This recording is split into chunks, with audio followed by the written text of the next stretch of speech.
Hello everyone, welcome back to Stirlingshire Homestead. I'm here with Anna today, and we had a day off of school, so I started making the separation between the stairwells, or the stairs themselves, because this is our pantry that I'm standing in, and that's obviously the stairwell. So if I step out, you can see we obviously don't want that open. So what I did was I started by making just a random 2x4 piece. And we're lining it up with the side of this. That way when we sheet this, there's a 1/2 inch gap here. That way when we sheet this with OSB or sheetrock or whatever we're gonna do, it'll all be flush here. So then, after I did that, I made a plate, and I put that plate on the floor, and I marked it out at every 16 inches like a standard wall. And what I did was I took studs, and I cut them tall enough so that they went past.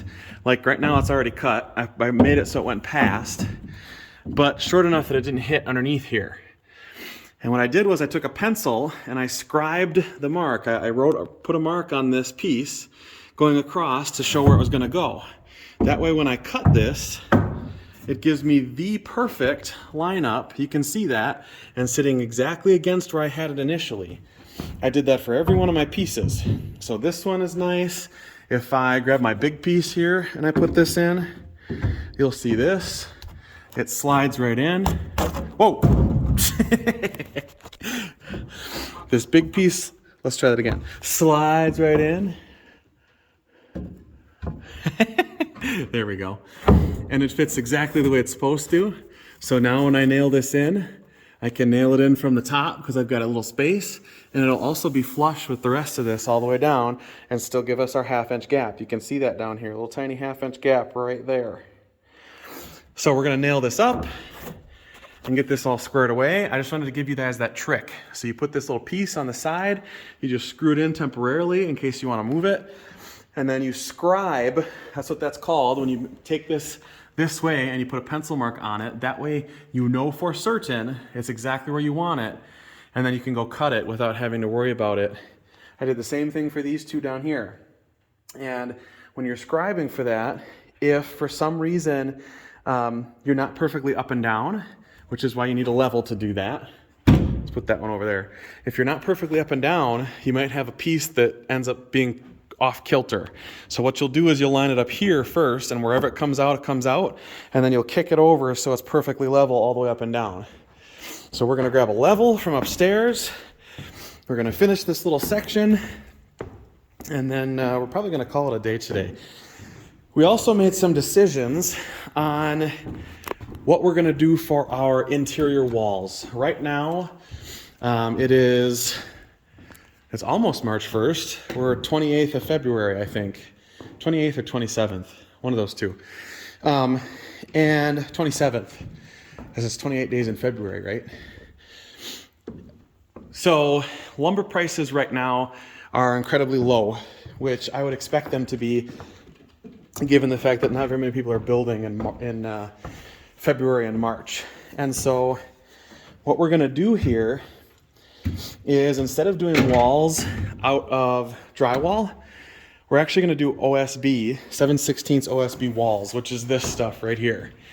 So it's not quite a 1/2 inch thick, but I think if we put the flat side out, because this actually ends up being very smooth, we can have walls that are A, structurally stable, but B, make it so if we want to put drywall up in the future, we don't have to worry about where we're screwing into apart from where the plumbing and the electrical lines are.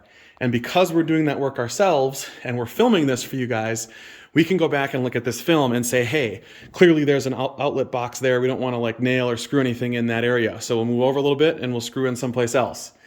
But we'll know where those things are being run. That's the idea. So we're going to take 7/16 OSB. I actually measured everything out to hopefully order enough.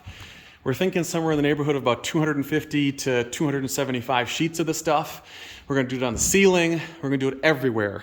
And so that'll be our finish of choice. The only thing we'll have to do when we're all said and done is we'll have to either paint it or stain it or do something with it. But that is what our walls will look like initially. It will be in a big wooden box. So I'll have to go order that. I'm going to finish up doing this wall, and then we'll come back to you. Hopefully this will turn out pretty good because I did a good job measuring out the studs. So we'll be back in a little bit. And voila, all in and done. So we put a screw in to initially connect it up here on this side. And then after we get all that stuff on and set, we put a nail in the top to hold it in the rest of the way. So we've got all those in, everything lines up. It's all flush with the edge of this. So when we eventually want to put a piece of wood there, we can. And it's all locked in, which is really great. And that means that our pantry coming in here, so our pantry would be this big area here, our secondary area over here for like whatever else we want, and underneath the stairs has this wall here now with all these nice strong studs. That'll be great. And we'll put our stuff on the outside and it'll be all walled in, we'll be set. So that's all done with that. Now, the other thing we've been working on today, just so you guys are aware, we didn't put corners in initially because I wanted to see how things would work out. And what I mean by corners is corners so that drywall, or in our case, OSB, fits and you actually have something to screw it into. So like here, you can see this is clearly two different pieces of wood. This piece of wood was here. I screwed this one in several different spots to hold this in. That way when we eventually go in and put OSB on top of this, we have something to screw into on the edge, and that way the OSB doesn't just flop around back here in the wall.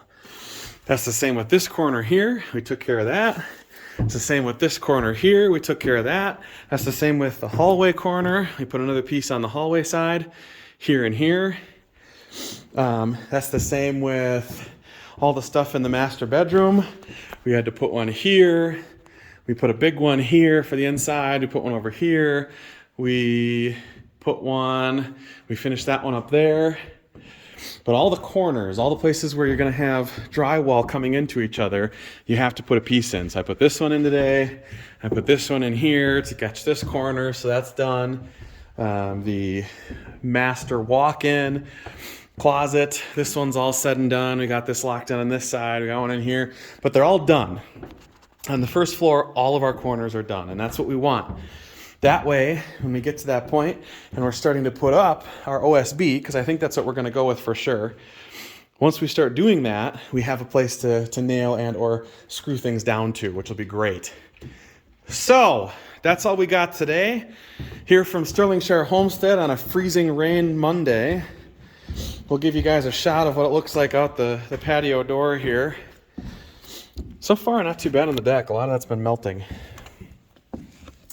But overall, pretty great day.